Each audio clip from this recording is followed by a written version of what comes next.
What would you do if someone picked up your food delivery before you even arrived at the gate? And when you finally see the person holding your order, you realize no one heard her arrive, no one saw her leave, and she might not even live there. Hello, Glenn. My name is Tatiana, and I'm from Mexico City. I work as a programmer for a company in Portugal, and sometimes I just don't have the time or energy to cook. On nights like that, I usually order pizza, fried chicken, or something greasy to lift my mood. It can be exhausting having to work for a company that's on another continent and runs on a completely different schedule. The problem is that because I live in an apartment building inside a gated residential complex, delivery drivers often can't come in. The residents have to meet them at the main gate to receive the order.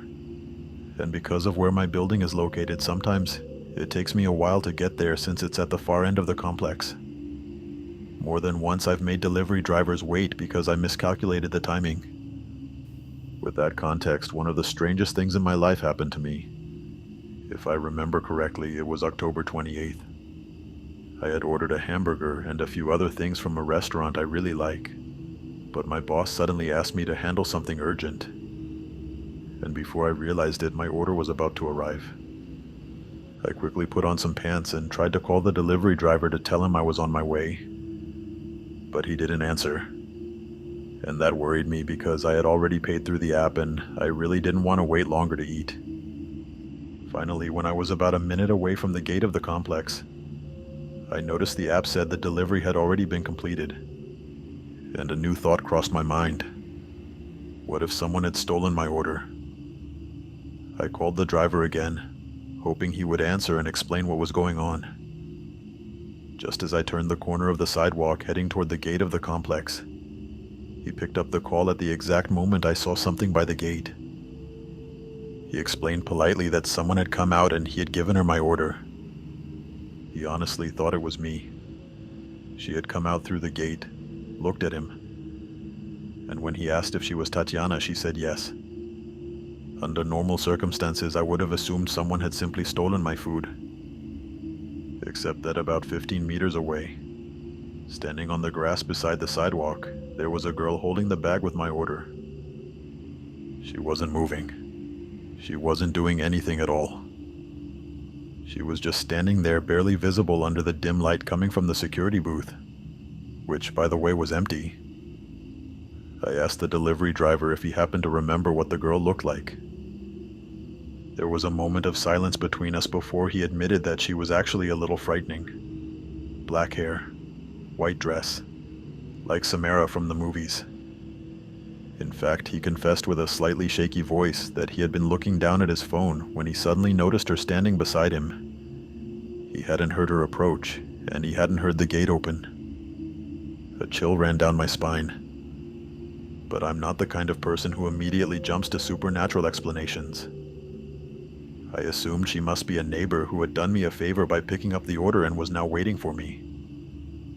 So I thanked the delivery driver, hung up the call, and started walking toward her. The moment I took my first step, the girl, who couldn't have been more than 20, turned and looked straight at me. Her expression wasn't angry or sad. It was simply blank. I raised my voice and greeted her like we were friends, trying to recognize her face while I continued walking closer. She didn't respond, but I kept talking, joking that for a moment I thought someone had stolen my food.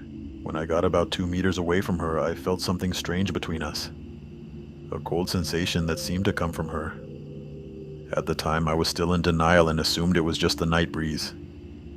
She extended her arm and handed me the bag. At that point, the woman looked so real that it felt impossible to believe she could be anything else. I thanked her and slowly stepped back, walking toward the corner of the sidewalk. Not for a single second while I walked away did I stop feeling like she was behind me. I could hear what sounded like 2 sets of footsteps behind me. But when I turned around to cross the street and ask if her apartment was in the same direction, she wasn't there. I looked around. The girl in white was gone. Naturally, I tried to explain it away with all kinds of excuses and theories to avoid the conclusion that, deep down, my mind already suspected. That girl wasn't normal. There was something supernatural about her, and both the delivery driver and I had noticed it. Over the next few days, I paid much closer attention to the faces of the women who lived in the complex. I know there are easily over 1,000 families living here, but I still hoped I might see someone who at least looked similar. But no.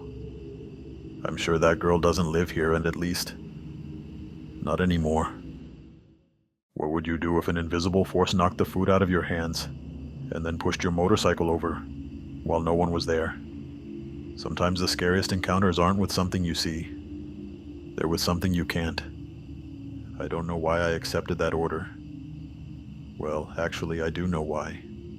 It offered a good tip, and at that hour of the night, almost midnight, I was already working on autopilot, accepting orders without even looking too closely. As soon as I saw the address, I felt a terrible drop in my mood. The trip was going to take about half an hour, and it was annoying having to drive to a neighborhood outside the city. For context, I arrived in Mexico 4 years ago, and since then I've been working as a delivery driver, so I know the city pretty well. But that neighborhood didn't sound familiar at all. Anyway, I decided not to cancel the order. I picked up the pizza and drove to the neighborhood, determined that this would be my last delivery of the night. When I arrived, I parked my motorcycle in front of the house and just stared at it. I'm not a superficial person, and it's not that the house was ugly. It was abandoned. The gray walls, the rusty metal gate, and the withered grass around it made it clear that nobody lived there. In fact, almost nobody seemed to live on that street. Everything was silent, and the houses around it were in a similar state. Even the air smelled different. I knocked on the door, feeling a little foolish for thinking someone might actually live there. Right then, 2 possibilities crossed my mind. Either someone had made a childish prank, or worse, someone wanted to rob me of my motorcycle and my belongings. I looked around, checking if anyone was hiding somewhere.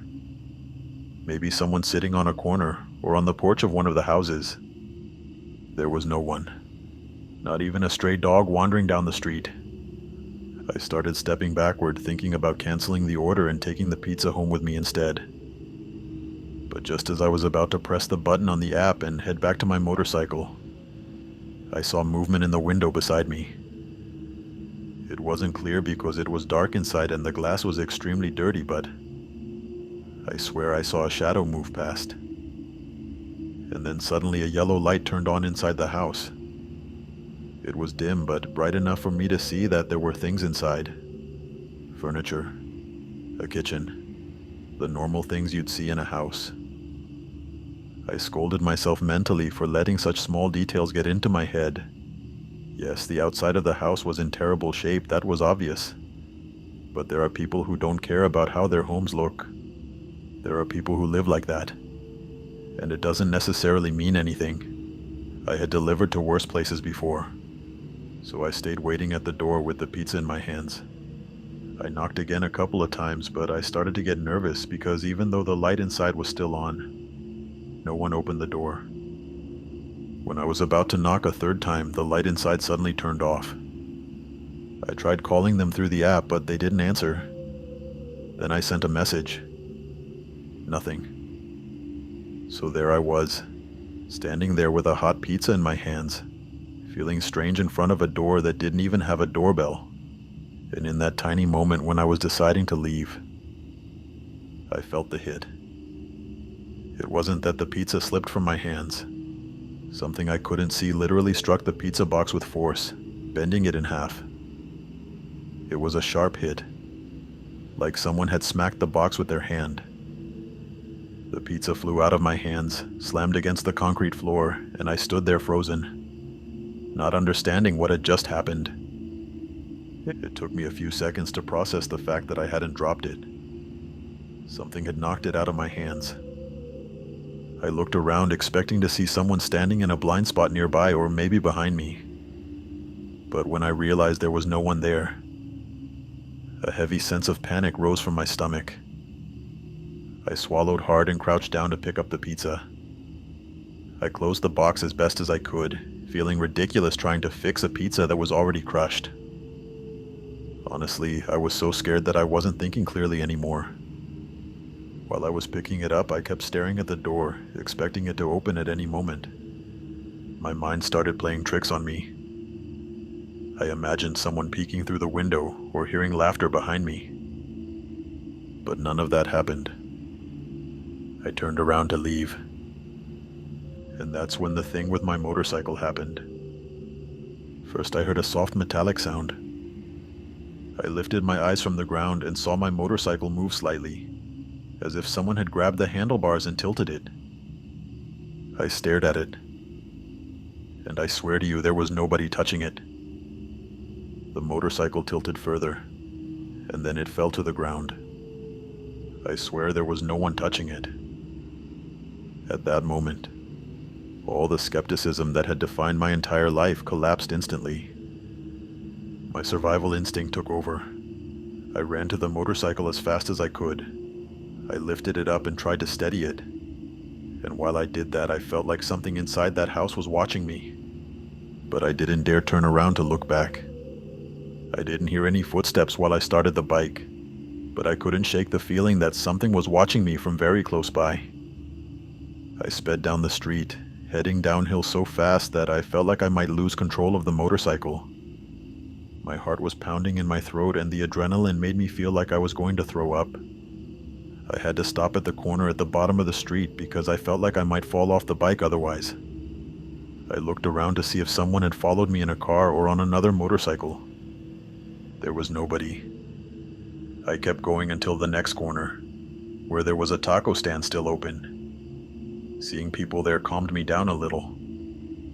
I got off the bike to catch my breath, and the woman working at the stand looked at me strangely because I was pale. She asked if everything was okay. And that's when I let it all out and told her what had just happened to me up the street. The woman looked up toward the direction I had come from, and frowned before asking her helper if anyone still lived there. The young guy said no. Then she turned back to me and said more confidently that no one lived there anymore, that the place had been abandoned for years. I tried explaining that even if no one lived there, I had seen a light turn on and off, and a shadow inside the house. What I didn't tell her was about the invisible slap that knocked the pizza to the ground, or the force that knocked over my motorcycle. But the woman let out a dry laugh and told me it was better not to say things like that. She said that street had been dead for many years and nobody lived there. I was left speechless. When I tried to ask why, she cut off my curiosity immediately. She said she didn't know for certain, but according to rumors, terrible things had happened there related to cartel activity, and it was better not to get involved or ask too many questions about it. Talking with her honestly helped calm me down. I ended up buying some food from the stand and went home thinking about everything that had happened. I still have no idea what really happened that night, but I'm certain of one thing. Whatever it wasn't normal. Has it ever happened to you that you deliver an order and minutes later the customer writes to you saying they're still waiting? Hello, Glenn. My name is Ricardo, and I work as a delivery driver for a food app here in Monterey. I've been doing deliveries for almost 3 years, and although most of the time everything is routine, every now and then things happen that leave you thinking about them for a long time. The story I'm about to tell happened last year, and to this day I still don't have a clear explanation for what happened that night. It was a Tuesday, around 11 at night, and I was already thinking about closing the app because the day had been pretty slow. I had only completed a few deliveries, and honestly I was already in the mood to head home. Just when I was about to log off, one last order came in. A double burger with fries and a large soda from a restaurant just a few blocks from where I was. The address was relatively close to my house, so I figured it would be a good way to end the night. I picked up the order without any problems and headed toward the neighborhood shown on the GPS. It was an older part of the city, one of those areas where many houses have been standing for decades, and some clearly show the passage of time, although people still live there. When I turned into the streets of the neighborhood, I noticed how unusually quiet it was. It wasn't anything alarming. Just that extra calm neighborhoods tend to have late on weeknights, when most lights are off and only the occasional car passes by. The GPS led me to a single-story house with a white metal gate in front. From the outside, it didn't look abandoned, although it definitely looked old. The paint was worn, and the small front yard had overgrown grass, but not enough to make you think nobody lived there. I got off my motorcycle, grabbed the bag with the food, and walked up to the gate to ring the doorbell. I waited a few seconds. There was no answer. I thought maybe the person needed a moment to get to the door, so I rang again while checking my phone to confirm the customer's name. The order was under the name Miguel. Right then I heard a noise inside the house, something like footsteps or maybe a door shifting. Before I could call the customer through the app, the front door opened slightly. Not enough to see inside the house, but enough for someone to stick a hand out. It was clearly the hand of an older man, with wrinkled skin and slightly trembling fingers. I stepped a little closer, said good evening, and handed over the bag with the food. The hand calmly took the order and pulled it inside the house. I never saw the person's face, only that hand reaching out through the half-open door. A second later, the same hand came out again and handed me the money for the order. It was a cash payment. I counted it quickly under the streetlight, and it was all there. Even a little more than what the app indicated, as if a tip had been included. I thanked him, and the door closed without the person saying a single word. It didn't seem that strange to me. Plenty of customers prefer not to talk much and simply grab the food and close the door. I got back on my motorcycle and moved a few meters down the street so I could mark the order as delivered in the app. As soon as I did, my phone vibrated with a new message from the customer. I thought it would be something normal, maybe a thank you or a late instruction. But when I opened the chat, I was surprised by what it said. The message read, "Hi, are you on your way?"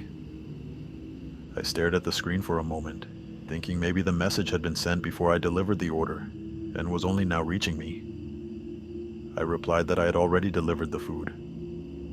The response came almost immediately. The customer wrote, "What do you mean you already delivered it?" At that moment I felt something strange, a kind of uneasiness I couldn't quite explain. I checked the address again in the app to make sure I hadn't gone to the wrong house, but the number matched exactly with the one right in front of me. I wrote back saying I had just delivered the order to the house with the white gate. A few seconds passed before he replied, "I live in the apartment in the back." I immediately looked up at the house. Just then, a man walked out from a side passage that connected to the back part of the property. He was a young guy, probably around 30 years old, and he was looking at his phone as he approached the gate. When he reached me, he asked if I was the delivery driver. I told him yes. Then he asked something that left me confused. "Where did you leave my food?" I pointed toward the front door of the house and explained that someone had opened the door and received the order without saying anything. The customer looked at the house with the same confused expression I had at that moment. Then he told me something that immediately sent a chill down my spine. He said that house wasn't occupied. He explained that he had been renting the apartment in the back for several months and had never seen any activity in that house. According to what the neighbors had told him, the owner had passed away a couple of years earlier, and the house had remained closed ever since. I explained exactly what had happened, that someone had barely opened the door and stuck out a hand to take the bag. I even showed him the bills they had given me. He examined them under the streetlight and commented that they were from a fairly old series, the kind you hardly see in circulation anymore. The two of us stood there staring at the front door for a few seconds. At one point, he suggested that maybe someone had broken into the house without the neighbors noticing. I also thought the most logical thing would be to walk up and knock again, or check more closely, because after all, someone had taken the food. But the truth is, neither of us seemed very convinced about doing that. The house was completely dark and the street was far too quiet. After a moment, the customer said something that, when you think about it, also made sense. At the end of the day, it was just food. And it wasn't worth getting involved trying to figure out who might be inside a house that had supposedly been empty for years. If someone had broken in there, or if it was some neighbor doing something strange, he preferred not to go looking for trouble. So in the end, we checked the address in the app again to make sure it hadn't been a mistake. But the number matched that house exactly. The customer sighed and said he would contact the app's support team to report what had happened and request another order. After that, we said goodbye.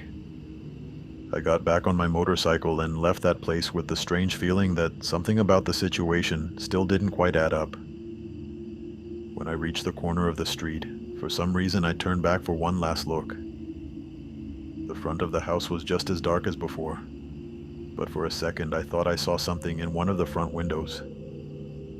The curtains were torn and hanging to one side, and in the darkness behind the glass I thought I could make out the silhouette of someone standing there, as if they were watching the street. I can't say for sure that someone was really there. Maybe it was just my imagination. But ever since that night, whenever I get an order in that neighborhood, I always check the address twice before accepting it.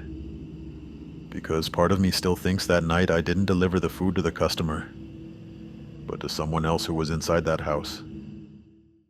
This happened to me about 15 years ago, around 2011, when I worked as a delivery driver for a sushi franchise here in Bogota. This was before delivery apps became popular, so I usually spent my entire shift near the restaurant, waiting for orders to come in so I could hop on my motorcycle and deliver the food. It was a pretty popular restaurant, so there was always work, and I ended up with many stories from that time. But the most chilling one is the one I'm about to tell. It was a Saturday night. The manager told me an order had just come in, so she handed me the package and the address. I entered it into the map and started driving. The destination was a neighborhood called La Candelaria. In my opinion, it's a very beautiful area, with a well-preserved colonial look. I haven't been there in years, but back then it was very well maintained. I rode through those cobblestone streets until I reached the exact address. It was a fairly large colonial house, at least from the outside. I knocked on the door and stood there holding the order in my hands. A couple of minutes passed and no one came out, so I knocked again. Just a second later, the door opened, and an older man, probably around 70 or 80 years old, stood there. He had the saddest appearance I had seen in a long time. His clothes were worn, his beard was long, and his expression looked empty and deeply tired. I took care of my grandfather for many years, and I know firsthand that many elderly people eventually need help with basic things. My first thought was that this poor man didn't have anyone taking care of him, and I felt sorry for him right away. I greeted him politely and said good evening. He nodded slowly, then stretched out his hand to receive the order. I handed it to him, and he reached into his pocket and pulled out a stack of bills that looked quite new. He gave me the amount for the order, and on top of that, a tip of 15,000 pesos in 3 5,000 peso bills. I think that was about $10 back then, though I'm not completely sure. I just remember thinking it was a very good tip. I thanked him, and the man simply gave me a calm smile before going back inside with his food and closing the door quietly. I rode back to the restaurant feeling pretty normal, although I kept thinking about that man. The only thing that really struck me as odd was his choice of food. An elderly man like him didn't seem like the type of person who would be ordering sushi at 11 at night, but I assumed maybe it was for a granddaughter or someone else in the house. I arrived at the restaurant and didn't think much more about it. I finished my shift, went home, and went to bed. It was a normal night except for one small thing. I'm not someone who usually dreams, but that night I dreamed about that man. In the dream, he was crying, sitting alone in a room. I tried to speak to him, but he wouldn't answer. I woke up with a strange feeling in my chest, like a sadness I couldn't explain. At that time, my life wasn't going badly, so I didn't understand why I felt that way. I remembered the dream and thought maybe that was the reason, so I tried not to think about it too much. I got dressed to go to the gym, and when I reached for my wallet, a strong smell suddenly hit me. It was a penetrating smell of damp earth and dirty mud. At first, I didn't think the smell was coming from my wallet. I thought maybe it was coming from a drain or something in the bathroom. But I looked around and couldn't find the source of the odor until I picked up my wallet again. That's when I decided to check inside. Among several bills, I found the source of that unpleasant smell. 3 5,000 peso bills, wrinkled and stained with foul-smelling mud. They were, of course, the same bills the old man had given me as a tip the night before. I recognized them immediately, although now they were dirty and worn. Completely different from how he had handed them to me, when they had looked practically new. I started going through my memory right away. Had I fallen somewhere the night before? Did it rain? Maybe I had dropped the money and didn't remember. Or maybe those were bills another customer had given me and I was confusing them. But no. None of that made sense. I was sure those were the same bills the man had given me. I cleaned them with a damp cloth and realized they were far from new bills. That confused me even more, but in the end I left them hanging to dry on a clothesline in my house and went to the gym. When I got back, showered, and spent the afternoon at home, the whole situation kept coming back to my mind. Eventually I grabbed the bills again. And that night when I returned to work, I asked the manager if she remembered that order. I didn't expect her to remember, but to my surprise she said yes. She told me the man on the phone had a very strange voice, like all his emotions were completely drained. On top of that, he spoke in a whisper. I asked her if the payment bills had looked normal when I handed them over. She said yes, although something she added caught me off guard. She told me that next time I should be more careful and not accept bills that were so old. When she saw the confused look on my face, she explained that the bills had looked almost torn and asked me if I hadn't noticed.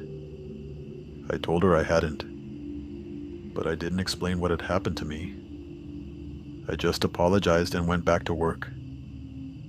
To this day, I've never found a logical explanation for what I saw that night, or for what happened to those bills. So if anyone out there has an answer, I'll listen.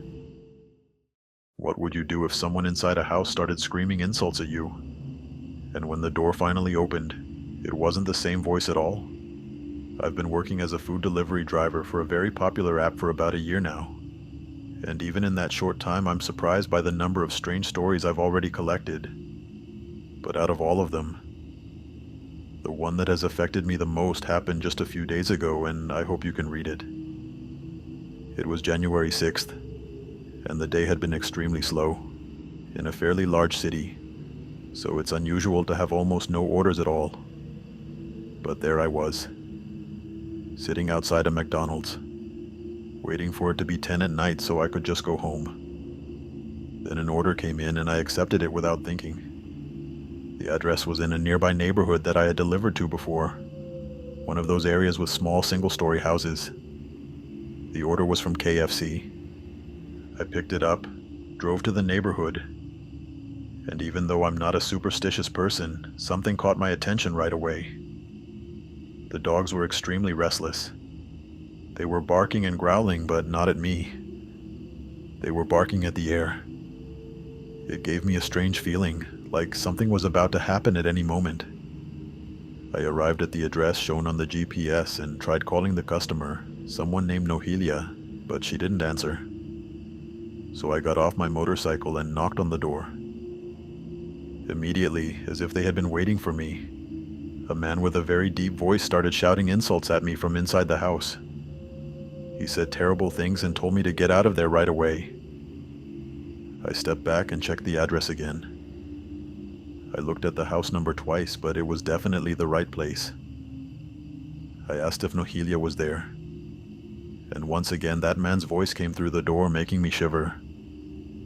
It was a deep guttural voice that seemed so strong it made the wood of the door vibrate. At that point I was more confused than scared. I kept looking around, thinking maybe it was some TikToker pulling a hidden camera prank or something like that. But there wasn't even a car parked nearby where someone could be hiding. I tried calling Nohelia again, and this time I heard a phone ringing inside the house, which confirmed that I was definitely at the correct address. For the last time, I knocked on the door, and this time I really got scared because of how aggressive the response was. The man on the other side roared at me to leave and cursed at me with a string of insults that was way over the top. I was just about to cancel the order when suddenly the door opened. I jumped back, expecting the man to attack me, but instead, standing there was a woman around 40 years old, looking serious.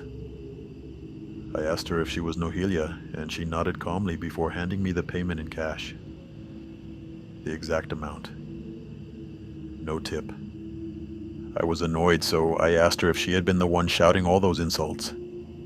But that woman was either the best actress in the world, or she genuinely had no idea what I was talking about. The expression on her face was pure confusion. In the end, I said goodbye, not very politely, and left that place feeling completely puzzled. That woman was too small and her voice was very soft. It made no sense that someone like her could produce such a powerful voice. Although, who knows? I guess there are people who can train their vocal cords to do things like that. Still, that doesn't change the fact that it was one of the strangest moments I've had on the job. At least so far.